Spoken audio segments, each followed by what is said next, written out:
을 가진 자들의 삶 두 번째 시간입니다. 주제 설교로 오늘은 사도행전 2장 36절에서 42절까지 말씀을 보도록 하겠습니다. 사도행전입니다. 조금만 더 모니터를 올려주시면 감사하겠습니다. 사도행전 2장 36절에서 42절까지 말씀입니다. 다 찾으셨으면은 저 한 절, 여러분 한 절, 우리 36절부터 보시겠습니다. 그런즉 이스라엘 온 집은 확실히 알지니 너희가 십자가에 못 박은 이 예수를 하나님이 주와 그리스도가 되게 하셨느니라 하니라.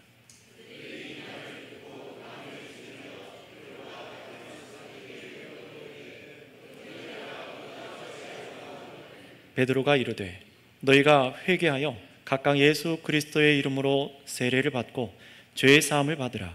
그리하면 성령의 선물을 받으리니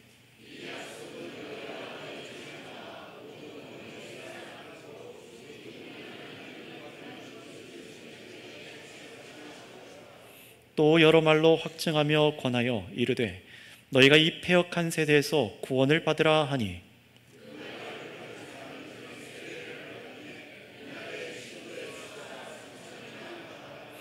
그들이 사도의 가르침을 받아 서로 교제하고 떡을 떼며 오로지 기도하기를 힘쓰니라. 아멘. 오늘은 이 본문을 가지고 부활 생명을 가진 자들의 증언과 삶이라는 제목으로 설교하도록 하겠습니다. 주님께서는 예수님을 믿는 우리에게 정말 우리 속사람, 우리 내면에 부활이 일어났다는 것을 이 말씀을 통해서 가르쳐 주셨습니다. 세상의 눈에 보이는 것들이 우리의 생명의 전부인 것처럼 느껴질 때에 우리는 어떻습니까? 정말 우리에 있는 영생이 아니라, 주님이 아니라 눈에 보이는 이 세상 것들이 나의 생명의 전부 같다, 그렇게 막 느껴질 때 우리 역시 지난주에 확인하셨던 요한계시록에 기록된 그 튀르키예, 터키의 지역에 있었던 5교회들처럼 엉뚱한 길로, 잘못된 길에 발을 들여서 정말 범죄하게 되는 그런 삶을 살아가게 되기도 합니다. 그런데 바로 그런 교회들에게, 우리들에게 주님께서 말씀으로 밝혀주시는 이 세상과 그리고 우리 성도들의 영적인 실체를 알게 하실 때 눈이 밝아지지 않습니까? 제대로 깨닫기 시작합니다. 아, 이 세상이 아니구나. 이 세상이 영원한 것이 아니구나. 정말 영원한 분이 누구신지, 우리의 죄가 무엇인지 참으로 주의 말씀 때문에 깨닫게 돼서 우리가 다시는 두려워하던 것, 이 세상에 두려워하던 것들에서 자유함을 느끼고 경험하고 살아가게 되는 것이죠. 이건 믿음으로 깨닫게 되는 것입니다. 그래서 내가 발을 담고 즐거워하던 세상의 우상들이 사실은 타협해서는 안 되는 망하는 것들이라는 것을 우리가 알게 되잖아요. 예수님의 십자가의 죽음과 부활로서 정말로 이 세상 가운데 군림하고 있던 마귀 사탄의 권세를 예수님께서 깨뜨리셨고, 또 죄를 위해 살아가던 우리가 그 죄에 대해서 영원히 죽고, 그래서 하나님만을 위해 살아가는 영원한 새 사람으로 살리셨다는 것이 정말로 여러분 자신에게 믿어질 때에 여러분, 우리가 다른 삶을 살기 시작하잖아요. 지난 주일 오전 말씀대로 우리가 첫 번째 부활에 참여한 사람들이다, 정말로 우리 안에 부활이 일어났다라는 것이 선명하게 믿어질수록 여러분 어떻습니까? 우리 인생의 중심이 점점 분명하게 서기 시작해요. 내가 어떻게 살아가야 되는지, 뭘 위해 살아가야 되는지, 이 반복된 일상의 의미는 무엇인가, 이것이 답이 찾아지기 시작하는 거예요. 삶의 우선순위가 하나님께서 기뻐하시는 것으로 하나하나 세워지기 시작합니다. 그래서 우리는요, 도대체 무엇이 가치 있는 삶인가, 영원한 것인가, 이것을 우리가 알기 시작하면서 기준이 선명해지기 시작합니다. 이 땅에 사라져버릴 피조물들이라던가, 또 하나님과 반대로 쌓여지고 돌아가는 이 세상의 악한 질서들의 가치를, 거기에 내 마음을 두고 살아가는 것들이 그것이 헛된 삶이었다는 것을 깨닫게 됩니다. 왜냐하면 영원한 것을 소유했기 때문에 그래요. 영원한 것이 무엇인지를 맛봤기 때문에 정말 이 땅의 피조물들, 영원한 것과 그렇지 않은 것이 분별이 되기 시작하는 것이죠. 그런데 이미 성도는 여러분, 이 영원한 세계 안에 들어와 있다는 사실을 여러분 꼭 기억하시기 바랍니다. 내가 정말 내 안에 부활한 속사람, 내 영혼이 하나님 나라 속에 들어와 있다는 거예요. 다르게 말하면 하나님의 통치가, 하나님의 다스리심이 내 안에 지금 일어나고 있는 삶을 이 인생에서 경험하는 것입니다. 우리는 이것을요, 하나님의 나라가 내 안에 임했다라고도 성경을 통해서 말합니다. 그런데 이런 영원하신 하나님의 나라는요, 애석하게도 아직은 우리의 눈에 보이진 않습니다. 마치 부활한 우리의 속사람, 우리의 영혼이죠, 우리의 이 내면과 우리 안에 있는 영생이 눈에 보이지 않는 것처럼 말입니다. 그러나 예수님께서 역사 끝에 이 땅에 다시 오실 때에는 얘기가 달라집니다. 죄에 대해 죽고 영원하신 하나님에 대해서 살기 시작한 이 첫 번째 부활을 경험한 저와 여러분들, 우리 성도들은요, 바로 이에 걸맞는 두 번째 부활을 경험합니다. 바로 거룩하신 하나님과 이 땅에서 영원히 함께 살아갈, 더 이상 죄도 사망도 질병도 헤어짐도 없는 영광스러운 삶을 살아갈 수 있는 바로 부활의 몸을 입게 되는 줄 믿으시기 바랍니다. 이것이 예수님께서 약속하신 일이시죠. 성경에 여러 군데 주님께서 말씀하시고 증거하여 주셨지만 우리 그 중에 한 군데만 우리 오늘 좀 찾아서 읽어봤으면 좋겠어요. 오늘 본문 좀 접어두시고 고린도 후서 5장 1절 말씀 다 같이 찾아보시겠습니다. 오늘 화면에는 준비가 되지 않았기 때문에 오늘 이 고린도 후서 5장 1절 말씀을 여러분 자신 성경책에다 체크해 두시고 이렇게 접어 두셔서 꼭 집에 돌아가셔서 보시고 묵상하시고 이 말씀의 은혜를 좀 누리셨으면 좋겠어요. 고린도 전서가 아니라 후서입니다. 고린도 후서 5장 1절 말씀입니다. 신약 성경 색인으로 고갈앱 되어 있죠. 고린도 후서 5장 1절 같이 한번 읽어보겠습니다. 시작. 만일 땅에 있는 우리의 장막집이 무너지면 하나님께서 지으신 집 곧 손으로 지은 것이 아니요 하늘에 있는 영원한 집이 우리에게 있는 줄 아느니라. 아멘. 이 말씀을 잘 잠깐 펴두세요. 이 말씀 보세요. 뭐라고 말씀합니까? 땅에 있는 우리의 장막집이 무너진다라고 하죠. 우리의 장막집이 무너진다는 것은 무슨 의미입니까? 정말로 문자 그대로 여러분이 살고 있는 이 건물이 아닙니다. 그런 집이 아니라 바로 우리의 몸이 죽는 것을 말하는 거예요. 우리의 몸이 죽어서 썩어서 죽는 것을 말합니다. 그리고 이 성경 말씀에서 이어서 계속 뭐라고 말합니까? 하나님께서 지으신 집, 하늘에 있는 영원한 집이 우리에게 있다라고 말씀하십니다. 여러분이 하나님께서 지으신 집, 하늘에 있는 이 영원한 집이 무엇입니까? 바로 우리의 부활의 몸입니다. 옛날에 이것을 잘못 설교하는 사람들이 있었잖아요. 내가 뭐 천국의 환상을 보고 왔다 이러면서 예수님을 성실하게 믿고 헌금 많이 했더니 내가 천국에 왔더니 내 집의 평수가 몇 평이더라, 황금집으로 지어져 있더라, 이런 엉터리 얘기를 하는 사람들이 있었어요. 봉사하지 않고 겨우겨우 믿는 사람들은 집이 쬐끄맣고 막 초가집이더라. 엉터리 얘기죠. 그런 얘기를 하는 본문이 전혀 아닙니다. 여기서 말씀하고 있는 하나님께서 지으신 장막집, 새로운 집은 바로 우리의 부활의 몸을 말하고 있는 거예요. 문자 그대로 하늘에 있는 집이 아니라는 것입니다. 그러니 여러분, 예수님께서 이 땅에 다시 오실 때에, 그때에는 우리의 몸도 예수님의 부활의 몸처럼, 처음 보여주신 그 부활의 몸처럼 만져지고 보여지고 그런 놀라운 영광의 부활의 몸을 입게 될 거라는 사실을 꼭 기억하시기 바랍니다. 지금 이 땅에서 우리의 속사람에게 일어난 부활이 끝이 아니라는 거예요. 예수님 믿고 죄악된 나의 옛 자아가 내가 완전히 죽고 참으로 예수 그리스도 안에서 새롭게 부활하여서 하나님만을 위해 살아가는 영광스러운 정말 성도로 우리 안에 속사람이 새롭게 살아나지 않았습니까? 그런데 이것이 끝이 아니에요. 예수님께서 다시 오시는 그 날에는 우리의 겉에 있는 이 몸이 참으로 영광스러운 예수 그리스도와 같은 몸으로 부활이 일어난다는 것입니다. 그래서 고린도 전서 13장 12절에는요 바로 그날에는 우리가 모든 것을 선명하게 보고 알 것이라고 뭐라고 말씀하시냐면은 이렇게 말합니다. 우리가 지금은 거울로 보는 것 같이 희미하게 보나, 거울을 마주 보는 것처럼, 물론 지금이야 선명하게 보이지만 옛날엔 그렇지 않았잖아요. 옛날에 거울을 보면서 희미하게 자기 얼굴을 보는 것처럼 불분명하게 알았지만 정말로 주님께서 다시 오시는 그날에는 우리가 부활의 영생의 몸을 입고 어떻게 해요? 얼굴과 얼굴을 마주대하는 것처럼 주님을 선명하게 알 것이라는 겁니다. 또한 부분적으로 내가 지금은 알고 있으나, 그렇지 않습니까? 우리는 하나님에 대해서, 그리스도에 대해서, 우리의 인생에 대해서 모든 것을 아는 것이 아니에요. 부분적으로 압니다. 그러나 그때에는 주께서 지금 나를 완전히 아시는 것처럼 우리도 온전하게 주님을 알게 되는 날이 오는 것입니다. 우리는 지금 그 나를 위해 향해서 가고 있는 중이에요. 영원한 나라를, 영원한 세계를 위해 향해서 가고 있는 중입니다. 성도는 이미 그 영원한 생명을 부여받고 그게 합당한 삶을 살아가고 있는 것이에요. 성도 여러분, 우리에게 예비된 그 날이 다가오고 있다는 사실을 여러분 믿으시기 바랍니다. 선명하게 보고 만져지고 온전하게 알게 되는 영광의 그날이 있음을 주님께서 어떻게 알게 하셨지요? 죽은 나사로를 다시 살리시는 것으로 보여주셨고, 또 예수님께서 십자가에 못 박혀 죽으신 후에 3일 만에 다시 살아나는 것으로 이 진리를 역사 속에 확증하여 주셨습니다. 따라서 믿는 우리는요, 부활 생명을 가지고 약속하신 그날을 향해서 한 걸음 한 걸음 그렇게 걸어가고 있는 중이에요. 이 믿음이 선명해야만 합니다.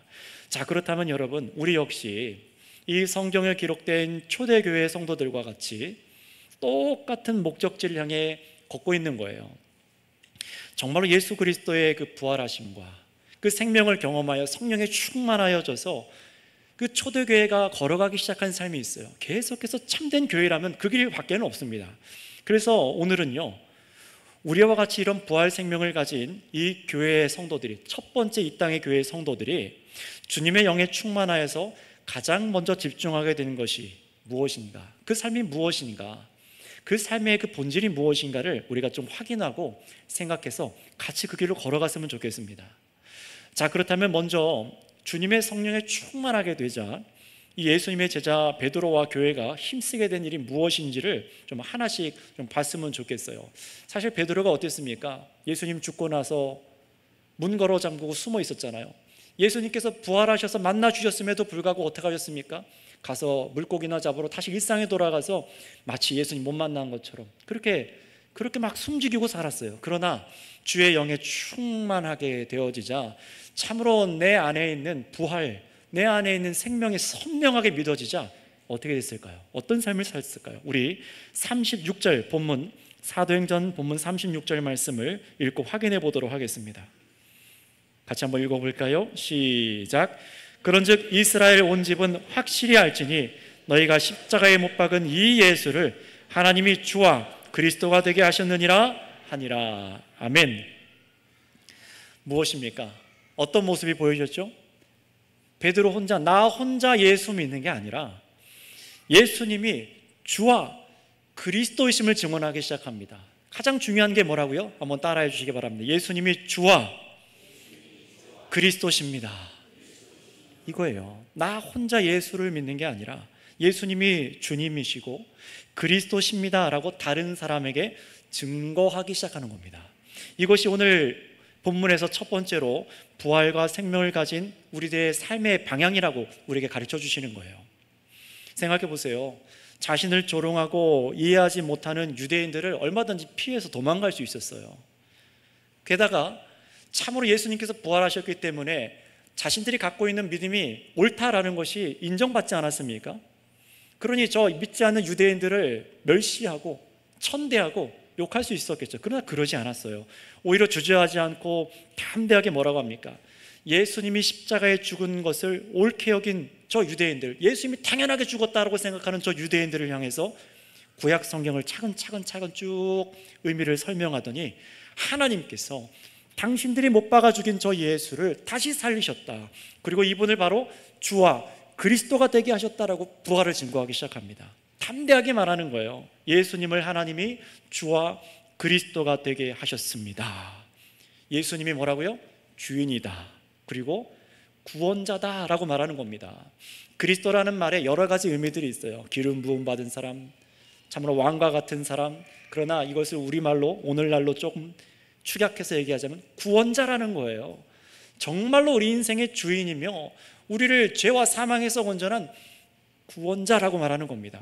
자, 그런데 여러분, 오늘날 우리 사람의 주인이 있다, 우리 사람의 주인이 있다라고 말하는 것은요, 굉장히 이상한 말처럼 들립니다. 그렇죠? 그런데 사실 그렇기 때문에 이 증거가 중요한 거예요. 나의 몸, 나의 인생, 내가 갖고 있는 소유 다 내 것이고 내가 주인이다 라고 하면서 우리는 살아가지 않습니까? 또 세상에 힘이 있는 사람들이 누군가의 주인이 되려 하기도 합니다. 하지만 사실은 모든 사람을 하나님이 창조하셨다는 사실 앞에 정말 하나님을 망각하여서 이것도 내 것, 저것도 내 것, 자신이 주인 되어 살아가고 있어요. 그러니 바로 그렇게 하나님을 망각하고 멸시하고 살아가는 사람들에게 가장 중요한 증거, 정신을 차리게 하는 증거가 무엇이냐? 바로 예수님이 참 주인이라는 것입니다. 영생도 주지 못하고 죄와 사망으로 함께 걸어 들어가게 만드는 세상의 우상과 같지 않은 참 좋은 주인이 계시니 바로 그분이 예수님이라는 거예요. 이것은 정말로 좋은 소식입니다.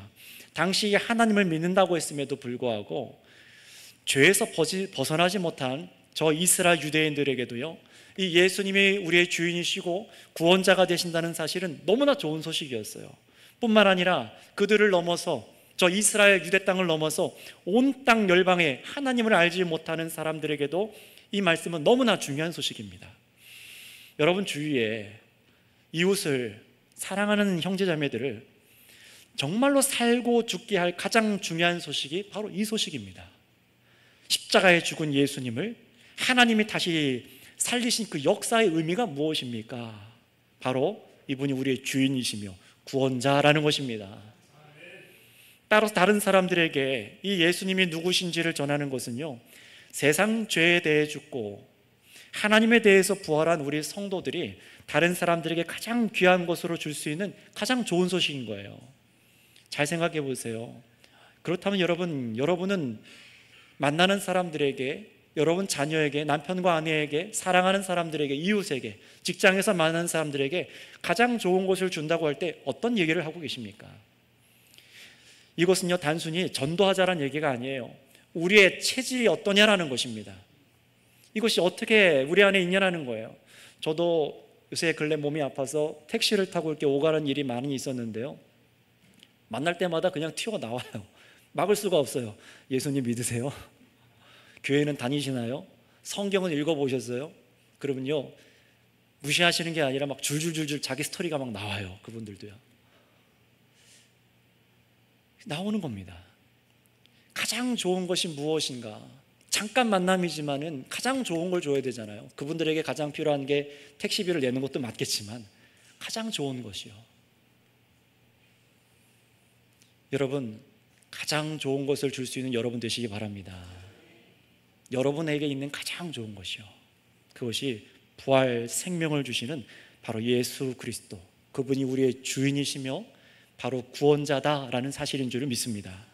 자, 그런데 여러분, 우리는 이렇게 예수님이 주인이시고 구원자십니다라고 이 소식만 전하는 것이 아니에요. 여기서 그치면 안 됩니다.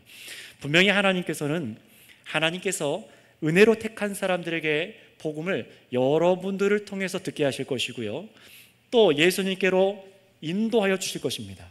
그렇다면 분명히 택함 받은 사람들은요, 37절의 말씀대로 예수님이 주와 그리스도시구나 라는 것을 듣고 나서 이 유대인들이 어떻게 했죠? 그럼 우리 어떡합니까? 우리들이 죽인 저 예수가 정말로 우리의 주인이고 구원자였단 말입니까? 막 회개하면서 이 마음이 막 고통스러웠잖아요. 바로 그런 사람들을 향해서 우리가 해야 될 말이 필요합니다. 그렇다면 이 베드로는요, 뭐라고 말을 증거했는지 한번 우리 읽어보면서 확인해 보도록 하겠습니다. 우리 38절 말씀 한번 읽어볼까요?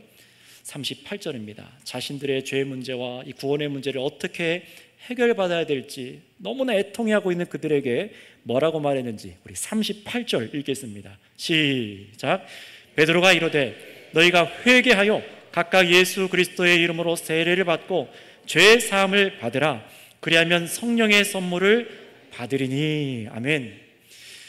여러분이 앞서서 예수님을 믿는 것이 무엇인지 뭐라고 증거했느냐에 따라서 사람들의 반응이 달라질 거예요. 만약에 여러분들이 잘못 전해서 그냥 예수 믿으면 이 땅에서 잘 먹고 잘 살다가 천국 가요, 만약에 그런 식으로 복음이 아닌 것을 증거했다면요, 금방 이제 앞으로 읽을 이 38절의 권면은 굉장히 이상하게 들릴 겁니다. 이 베드로가 했던 권면이 이상하게 들릴 거예요. 회개하라고? 죄사함 받으라고? 성령을 받으라고? 이게 무슨 의미야?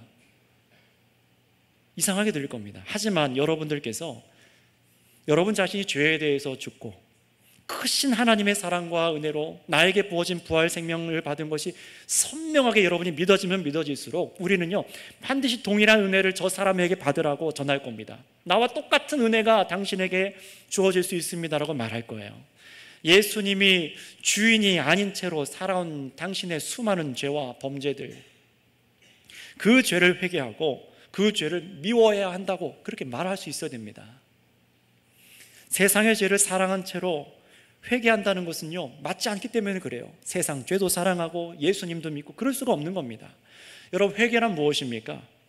내가 먼저 죄인인 것을 인정하는 것이잖아요. 내가 죄인인 것을 인정하는 거예요. 다른 사람으로 하여금 자신이 죄인이라는 것을 알게 하는 겁니다.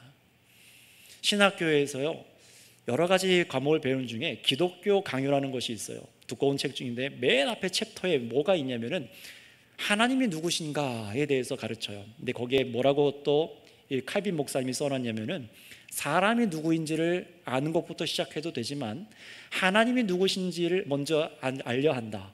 교회론도 있고 뭐 종말론도 있고 여러 가지가 있지만 하나님부터 안 돼요. 그 이유가 무엇이냐면은 바로 하나님 앞에 우리가 얼마나 죄인인지를 알게 하려는 것이에요. 우리가 사람인 것을 열심히 탐구하는 때 도달하게 되는 것은 뭐냐? 우리 사람이 죄인이구나, 연약하구나, 유한하구나, 이걸 알게 된다는 거예요. 여러분, 그래서 똑같습니다. 왜 성경 복음을 설교하는 설교자들이, 목회자들이 사람들이 듣기 싫어하는 데에서 죄에 대해서 말하고 하나님의 진노와 지옥 심판에 대해서 왜 증거하는 것입니까? 복음으로 들려지게 되는 것은요, 바로 우리가 죄인인 것과 하나님의 진노가 그 죄에 대해서 얼마나 크고 무서운지 알게 될 때에, 그때서야 비로소 정말로 예수님이 우리의 구원자라는 것이 받아들여지게 되고 감사하게 되고 감격하게 될 수 있기 때문에 그렇습니다. 내가 죄인인 것을 알지 못하면은요, 이 복음이 좋은 것으로 들려지지가 않는 거예요. 그러니 여러분, 누군가를 생명의 구주께로 인도하고 계십니까?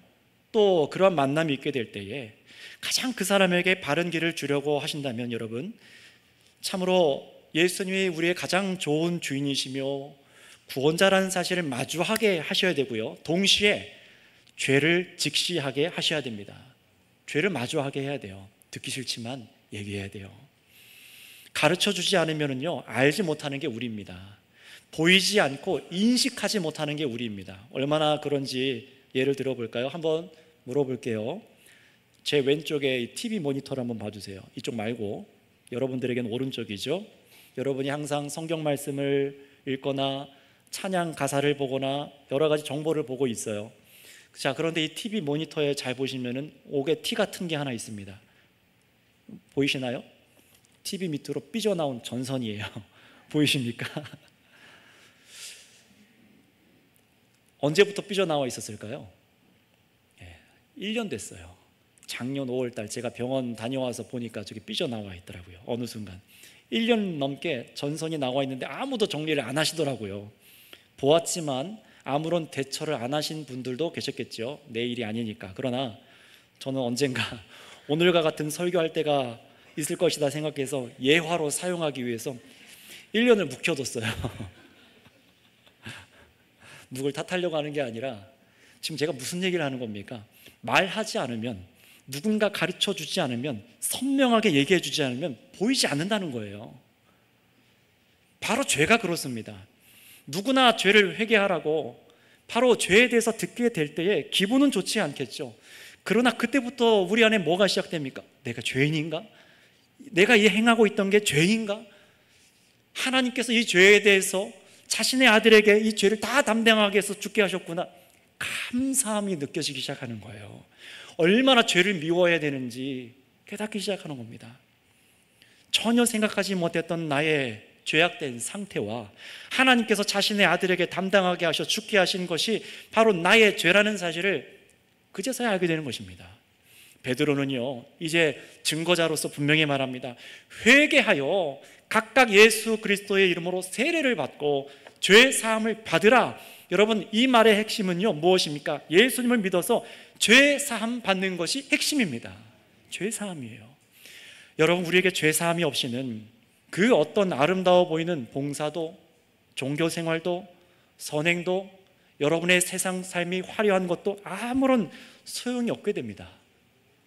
그래서 예수님의 이름으로 세례를 받으라는 것은 어떤 의미입니까? 믿음으로 예수님과 함께 당신도 그 무서운 죄악에 대해서 죽고 영원하신 하나님에 대해서 부활한 사람으로 새 생명을 얻은 구원받은 사람이 되세요. 이게 바로 복음을 말하는 것이죠. 그렇다면 여러분, 한 가지 생각해 보세요. 이렇게 예수님이 주와 그리스도이심과 또 믿어서 죄 용서를 받도록 증거하는 것은 특별한 사람만 하는 것처럼, 특별한 사람만 증거하는 것처럼 생각하는 경우가 많이 있어요. 오늘 말씀대로 예수님의 수제자인 베드로니까 저렇게 했겠지, 아니면 뒤에 나오는 목회자들이나 전도자들처럼 그런 사람들만 이렇게 복음을 전하는 것이다 라고 생각하는 분들이 많은데요, 사실 그렇지 않습니다. 이 사도행전 말씀을 잘 읽어보신 분들은 이미 아시겠지만 이 당시에 교회를 향해서 로마가 어마어마한 박해를 막 가해요.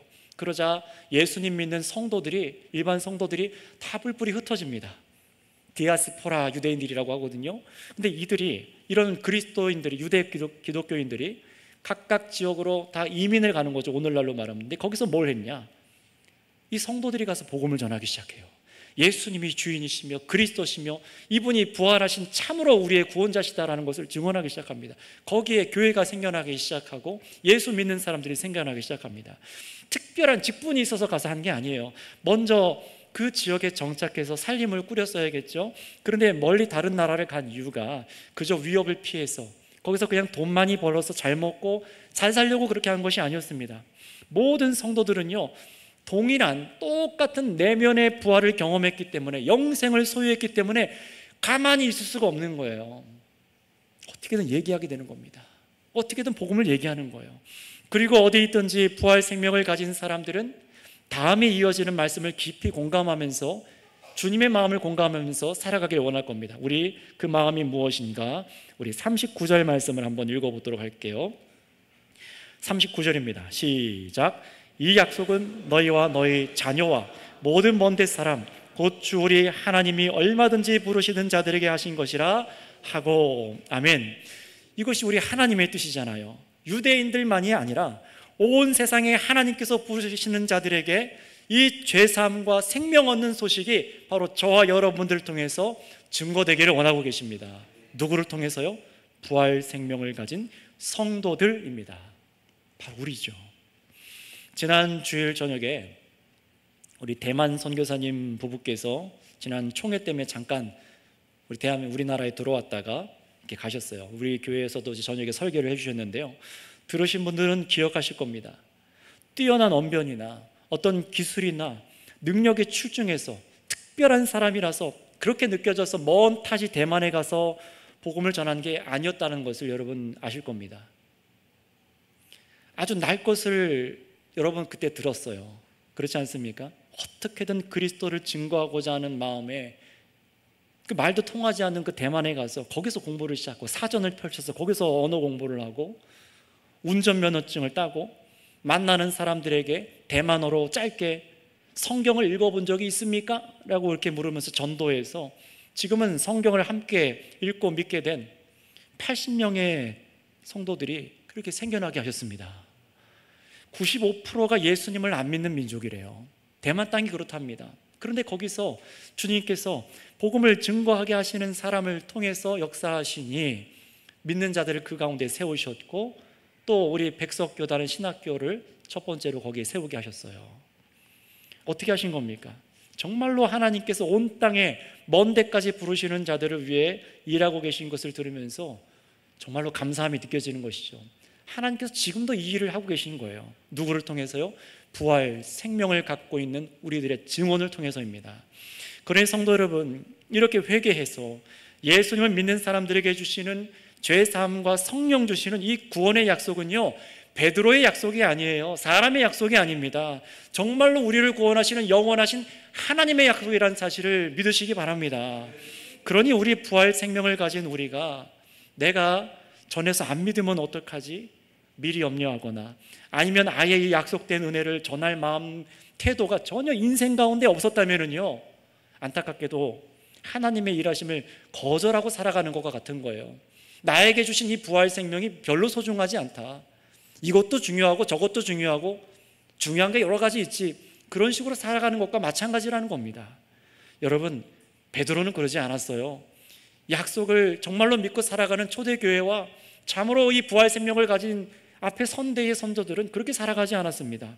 이 일에 주저함이 없이 말합니다. 따라서 여러분, 오늘 말씀 두 번째로 꼭 기억하셨으면 좋겠습니다. 여러분들, 저와 여러분들의 관심사가 참으로 하나님의 약속대로 부르시는 자들에게 복음이 증거돼서 자신의 죄를 회개하고 예수님의 이름으로 세례를 받아서 죄 사함을 얻는 것이어야 됩니다. 이것이 우리의 관심사여야 되겠어요. 여러분, 옆 사람을 볼 때, 이 예배당에 오시는 분들을 볼 때 뭘 보십니까? 처음 우리 교회에 오신 분들을 볼 때 뭘 보십니까? 오랜만에 오신 분들을 볼 때 뭘 보고 계십니까? 무슨 옷을 입었냐? 어떤 장신구를 하고 있나? 무슨 차를 타고 왔나? 이겁니까? 아니잖아요. 우리가 봐야 될 것이 무엇입니까? 정말로 예수님을 저 사람이 주로 고백하고 있는가? 정말로 저 사람이 예수님을 구원자로 그리스도로 인정하고 있는가? 그래서 정말 죄사함과 그 구원을 얻어서 영생을 누리고 있는가? 여러분, 이것이 우리의 관심사야 될 좀 있습니다. 정말 우리가 그걸 옆 사람에게 봐야 돼요. 다른 사람에게 봐야 됩니다. 우리가 봐야 되는 시선이 다른 거예요. 나의 자녀가 공부를 잘하는지 못하는지 중요하죠. 그러나 더 중요한 것은 이 아이가 자라가면서 예수 그리스도를 알아가고 있는가, 그런 거 아니겠습니까? 가장 중요한 거를 말하는 거예요.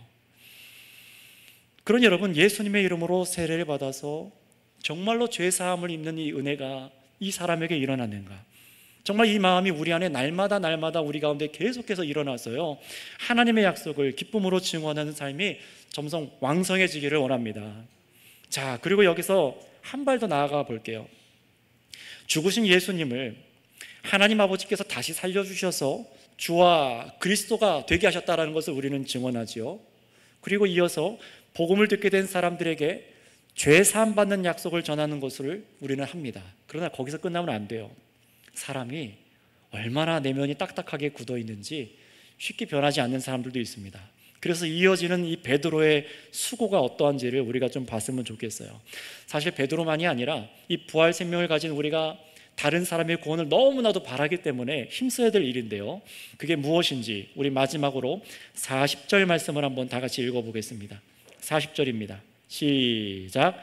또 여러 말로 확증하며 권하여 이르되 너희가 이 패역한 세대에서 구원을 받으라 하니. 아멘. 참 우리가 인내를 갖고 수고해야 될 부분이 여기에 있는 것 같아요. 사람 안에 딱딱하게 굳어진 마음, 여러 가지 편견, 선입견들, 또 세상을 너무나 사랑하는 마음, 그리고 죄송해요, 똥꼬집해 그 고집들, 얽히고 설킴, 예수님에 대한 오해를 갖게 만든 세상의 잘못된 시선들, 너무나 많은 것이 우리 사람 안에 얽혀서 자리 잡고 있습니다. 복음이 들어오지 못하게 자리 잡혀 있어요. 그런데 여기서 말씀을 보시면은요, 그냥 길거리 노방 전도하듯이 예수 믿으면 천국 갑니다라고 그렇게 그냥 얘기하고 끝낸 것이 아니에요. 그렇게 해서 예수님을 믿게 된 게 아닙니다. 오늘 말씀 보시면요, 꽤 오랜 시간 동안 그곳에서 이 유대인들을 향해서 예수님을 믿도록 증언하고 대화한 것처럼 보입니다. 여러 말로 확증했다고 해요.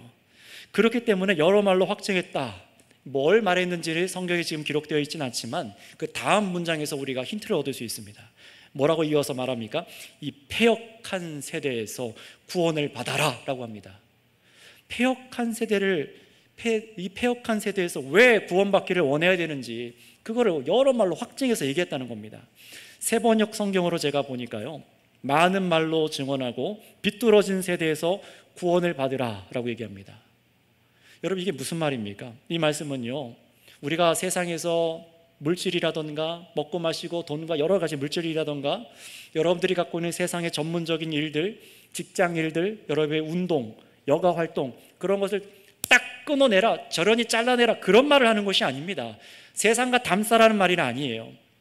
여러분, 여기서 주님께서 구원을 받으라 라고 말하는 이 세대, 이 악한 세대라고 말하는 것은요, 우리가 이 세상에 살아가면서 행하는 일들을 정할 때 어떤 방향으로 해야 되는지, 어떤 방법으로 살 것인지 세워져가는 가치관이라고도 할 수 있겠습니다. 이 세상에 있는 절대적인 가치관이 있잖아요.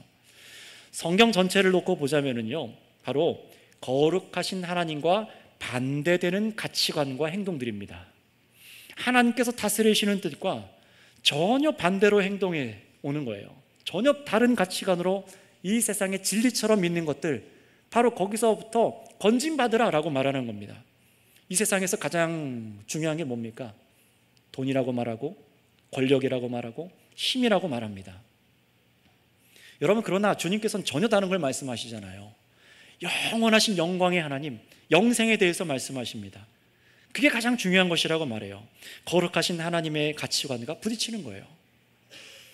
여러분, 한번 또 생각해 볼까요? 그 당시에 유대인들이, 지금도 마찬가지인데요, 저 이스라엘 사람들이 왜 자꾸 가자지구를 쳐들어가고 미사일을 쏘고 땅을 정복하려고 하는지, 이 유대인들이 옛날부터 갖고 있었던 이 생각 때문에 그렇습니다. 왜 그렇습니까? 이들이 갖고 있는 구원관은요, 하나님의 나라가 임하면은 이스라엘 민족이 과거 다윗의 왕국처럼 엄청난 힘을 갖고 온 세상을 다스리는 군사, 정치, 경제적으로 부강한 나라가 되는 것, 그게 자신들의 구원관이에요. 여전히 돈과 명예, 권력에서 전혀 벗어나지 못합니다. 여전히 그 생각에 머물러 있는 거예요. 영원한 것이 아니라 이 땅의 유한한 것, 사람의 힘과 세상의 것으로 자신의 힘을 삼아서 살아갑니다. 돈과 힘과 능력이 우리를 구원해서 영광스럽게 하는 게 전혀 아님에도 불구하고 이것이 세상이 가진 절대적인 가치관이기 때문에 여기서 벗어나지를 못하고 있는 거예요.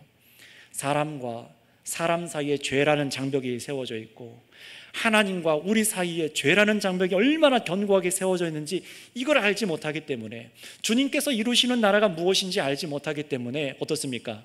자신들의 구주라고 말하는 예수님이 십자가에 무기력하게 죽으시니까 저 사람은 우리의 주인이 아니야, 저 사람은 우리의 그리스도가 아니야 라고 했잖아요. 여전히 강한 힘, 이 땅에서 잘 먹고 잘 사는 힘을 줄 그런 그리스도와 그런 주인을 찾아 헤매고 있는 겁니다. 그러니 여러분, 우리는 무엇을 다른 사람들한테 증언해야 되겠습니까? 다른 사람들이 듣고 여러분들에게 복음을 듣는 사람들이 어떤 고백을 했으면 좋겠습니까? 그들이 듣고 이런 말 하는 것을 듣기 원해요. 정말로 나도 이 죄악된 세상 속에서 건진받기 원합니다. 정말로 하나님 나라에 속하기 원합니다. 영원한 그 나라에 내가 속하기 원합니다. 여러분, 그런 말을 할 수 있는 사람으로 여러분 힘쓰시길 바랍니다. 생각해 보세요. 이 세상의 실체에 대해서 여러분들이 말해주지 않으면 어떻게 사람들이 알 수 있겠습니까? 마귀 권세가 깨어진 것 어떻게 알 수 있겠어요? 돈과 명예를 따라가다가 망하게 된다는 사실을 말해주지 않으면 어떻게 알겠습니까? 오직 예수 그리스도만 따라가야지만 영생을 얻는다는 사실 어떻게 알 수 있겠습니까? 앞에서 말한 대로 죄가 무엇인지 말해줘야 알기도 하는 것처럼 정말 선명함이 필요해요. 하나님이 거룩하신 뜻이 밝게 그들에게 비춰지게 하셔서 죄가 무엇인지 알게 해야 합니다. 여러분, 우리가 입을 다물고 있으면, 부활 생명을 가진 우리가 이 패역한 세대에서 구원받으라 라고 가르치지 않는다면 사람들은 세상에서도 예수님 외에 믿을 게 많이 있다, 의지할 게 많이 있다라고 생각할 겁니다. 세상에도 선한 것이 있다라고 그렇게 여길 거예요. 따라서 성도 여러분, 마지막 세 번째로, 오늘 말씀 세 번째로 기억하시기 바랍니다. 왜 패역한 이 세대에서 구원받아야 되는지 여러 말로 권면할 수 있는 말씀으로 무장하시기 바랍니다. 어떤 말을 해야 될지를 무장하셔야 돼요. 또 세상을 정확히 분별해서 말할 수 있는 사람으로 여러분 자신을 준비하시길 바랍니다. 어떤 말을 해야 되지? 무슨 말을 해야 되지? 머뭇머뭇거리다가는 중요한 기회를 잊어버려요. 놓칩니다. 한시라도 저 영혼이 참으로 하나님의 영원한 생명 가운데 있기를 바라신다면 여러분 함께 참으로 이 베드로와 같이 여러 말로 권면하여서 저 사람이 이 세대의 악한 세대에서 벗어나서 정말로 예수 그리스도를 믿어야겠구나 라고 마음을 먹을 수 있도록 그렇게 말할 수 있는 사람으로 준비되어지시길 바랍니다. 그런 사람으로 되어지도록 기도하세요. 사실 내 안에 부활 생명이 선명해지면 질수록 다른 사람에게 권할 말도 사실 풍성하게 되어 있습니다. 결코 나의 지식을 자랑하는 것이 아니라, 나를 나타내기 위한 것이 아니라 우리와 같이 부활 생명을 누리도록 우리 주와 그리스도이신 예수님께로 이끄는 귀한 사역이라는 사실을 여러분 믿으시기를 바랍니다. 주님께서 우리에게 맡기신 사역입니다. 여러분, 우리가 말하기 시작할 때에, 복음을 말하고 가르칠 때에 그 결과를 책임지시는 분은요, 우리가 아니라 우리 주님이십니다. 정말로 그런지 우리 41절 42절 제가 한번 읽을 때 눈으로 잘 따라 읽어보시기 바랍니다. 주님께서 어떻게 결과를 만드시는가. 41절입니다. 그 말을 받은 사람들은 세례를 받음에 이날의 신도의 수가 3,000이나 더하더라. 그들이 사도의 가르침을 받아 서로 교제하고 떡을 떼며 오로지 기도하기를 힘쓰니라. 아멘. 이 말씀 보세요. 그 말을 받은 사람들은, 아니 여러분, 누가 예수님이 우리 주인이라고 하는데, 십자가에 못 박혀 죽은 분이 우리의 주인이라고 하는데 이 말을 받아들이겠습니까? 우리들의 죄에 대해서 얘기하고 회개하라고 하는데 누가 이 말을 받아들이겠습니까? 누가 이 패역하고 악한 세대에서 구원받으라고 하는데 이 말을 받아들이겠습니까? 그런데 보세요. 그 말을 받은 사람들은 이라고 말합니다. 하나님께서 은혜를 주신 줄을 믿습니다. 택한 자들에게 이 말씀이 들려지게 하는 거예요. 그러나 여전히 안 받은 사람도 있다는 것을 말하는 말이겠죠. 그러나 정말로 이 말씀을 받는 사람들, 하나님께서 하나님의 때에 이루신 일인 줄을 믿습니다. 여러분, 그 당시에 이때에는요, 예수님의 부활과 그 승천하신 그 놀라운 것, 그리고 약속대로 성령으로 열방의 복음이 전파되는 약속이 이 땅에서 강하게 역사하는 것을 보여주시기 위해서 이날에 세례받은 신도의 수를 주님께서 3,000이나 더하게 하시는 역사를 일으키셨어요. 이것이 주님께서 하시는 고유의 영역입니다. 그리고 중요한 것이 나오죠. 그 3,000이나 되는 신도들의 모습을 보세요. 세례받고 아무렇게 살아가지 않습니다. 정말 중요한 것은 이들이 먼저 어떻게 합니까? 부활 생명을 맛보고 살아가는 성도와 똑같이 사도의 가르침을 받고 서로 교제하고 떡을 떼며 기도하기 힘썼다는 거예요. 오늘날로 말하면 목회자들의 가르침을 받고 성경을 통해서 정말 주의 만찬을 함께 먹고 마시며 참으로 주의 나라가 이루어지기를 위해서 기도하고 힘쓰며 살아가는 것이죠. 눈에 보이진 않습니다. 눈에 보이지 않지만 이 사람들 속에 부어진 그 성령으로 부활 생명이 역동하기 시작한 거예요. 이 폐역한 세대를 따라 살지 않고 무엇에 힘쓰는 거예요? 이제 영원한 하나님 나라를 위해서 살기 시작한 겁니다. 인생을 허비하지 않는 거예요. 그리고 이어지는 43절 말씀이 이 믿는 사람들이 어떻게 살아갔다고 합니까? 물건을 서로 통용하고 교회 안에 가난한 자가 없도록 도운 그런 기록이 우리가 있지 않습니까? 정말로 교회들이 사랑하는 일들이 일어나기 시작한 거예요. 저 사람이 사업이 망했다, 무슨 일을 당했다, 돈이 없어서 큰일 났다, 아유 힘드셨겠네요, 기도하겠습니다. 거기서 끝이 아니에요. 자신들의 재물을 팔아서 가난한 자에게 줬다는 거예요. 정말로 내 형제 자매니까요. 예수 그리스도 안에서 형제 자매니까요. 그렇게 살았다는 겁니다. 자, 그런데 여러분, 여기서 우선순위가 뒤바뀌면 안 돼요. 사실 이 우선순위가 너무 잘못된 경우가 많은데요, 우선순위와 마땅히 교회가 가장 중요하게 여기면서 힘써야 될 일이 어느새 뒷전인 채 겉으로 보여지는 행위만 열심을 내다가 탈진하는 경우들을 많이 봅니다. 대형 교회에서 막 수많은 봉사 여러 가지 행사를 하다가 막 지쳐요. 막 탈진해서 막 옵니다. 또 어떻습니까? 작은 교회들은요, 큰 교회들이 하니까 그걸 또 따라요. 있는 돈 없는 돈 다 모아서 행사를 따라합니다. 그러다 또 지쳐요. 또 이 교회가 했다면 저거 따라하고, 이 교회가 했다면 저거 따라하고, 뭔가 지금 꼬여 있는 겁니다. 이 뭡니까? 무엇이 꼬여 있는 겁니까? 앞에 우리가 보아왔던 부활 생명을 가진 자들의 증언과 가르침으로 사람이 죄 사함을 받아서 이 패역한 세대에서 구원받아서 정말 성령의 사람으로 서는 일, 바로 그 일에 게을러진 거예요. 사실 이게 본질 아니겠습니까? 여러분, 우리가 무엇에 힘써야 되겠습니까? 성도 여러분, 왜 요한복음 연속 설교로 하나하나 세밀하게 저와 여러분들의 삶, 그리고 또 세상의 악함에 대해서 막 폭로하고, 왜 예수 그리스도의 사역에 집중하자라고 지금 하는 것입니까? 왜 재미있는 주제들보다 성경 하나하나를 뜯어서 잘게 씹어서 설교하는 것에 힘쓰고 있는 것이지요? 바로 그래야만 그리스도의 복음이 선명하게 되기 때문이고, 그래야만 무서운 죄악이 무엇인지 알기 때문이고, 그래야만 그리스도의 복음이 선명해져서 정말 내가 이 폐역한 세상에 대해서 구원이 필요하구나라는 것을 알기 때문에 그렇습니다. 주님께서는 성경 66권을 주셔서 다 설교하게 하셨어요. 왜 연속 설교를 합니까? 묻는 분들에게 대답이 될 수 있을 겁니다. 성경 66권을 설교하게 하셨어요.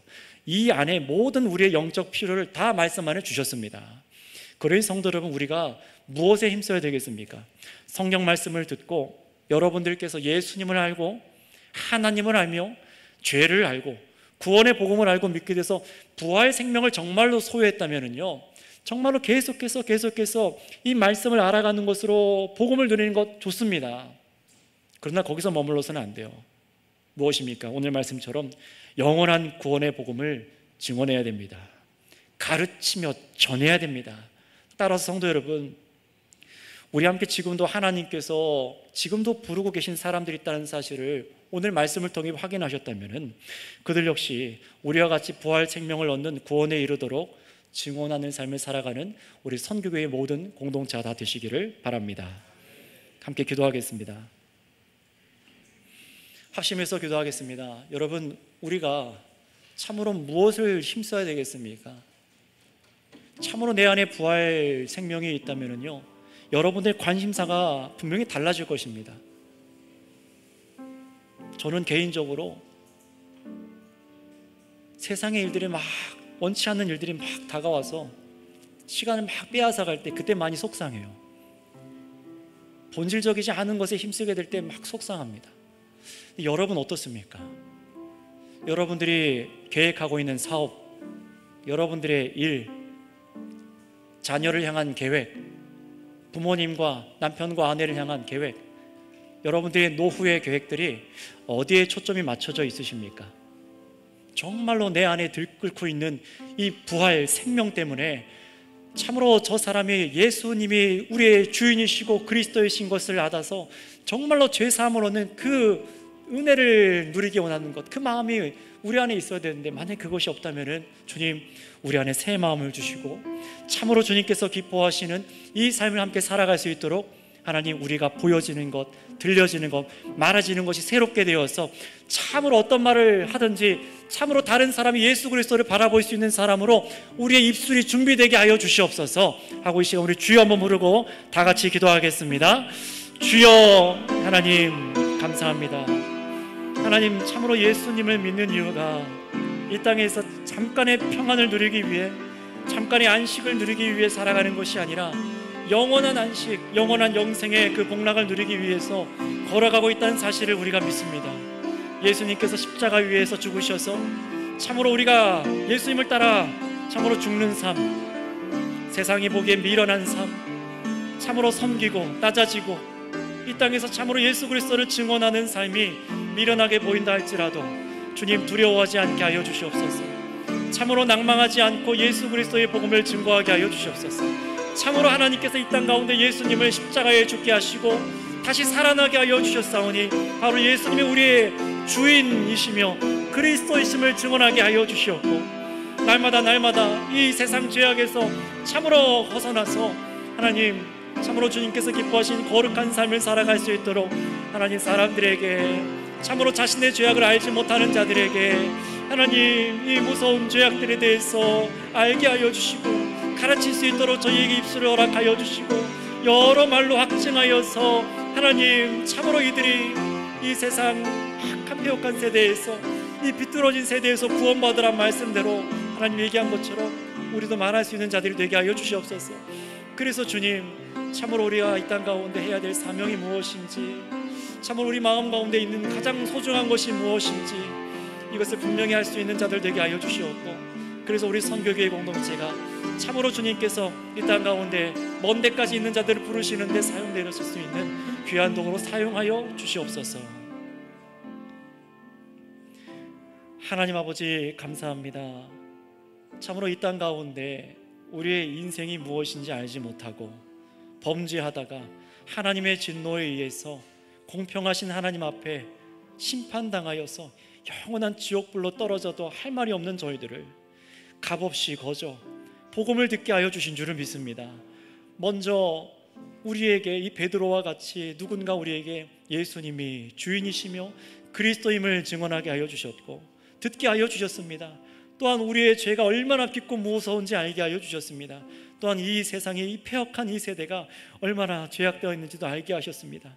주님, 저희로 하여금 이것을 듣고 알게 하시고 믿음에 거하게 하여 주신 주님, 우리도 나아가서 참으로 예수 그리스도를 나의 구주로만 믿는 것을 고백할 뿐만 아니라 참으로 온 세상의 구주이시다는 사실을 증언할 수 있는 우리가 되게 하여 주시옵소서. 단순히 전도에서 사람을 앉혀놓는 것으로 끝나는 것이 아니라 참으로 그 사람이 정말로 예수 그리스도를 나의 구주로 믿을 수 있도록 죄 사함 받는 은혜의 역사가 그 사람 안에 부어질 수 있도록 주님, 우리 기도하겠습니다. 하나님, 저희를 사용하여 주시옵소서. 그래서 주님, 우리 선교교회를 통하여서 우리들을 통하여서 주님의 나라와 뜻이 이루어지게 하여 주시옵소서. 감사드리며 우리의 생명이 되신 우리 구주 예수님의 이름으로 기도드렸사옵나이다. 아멘.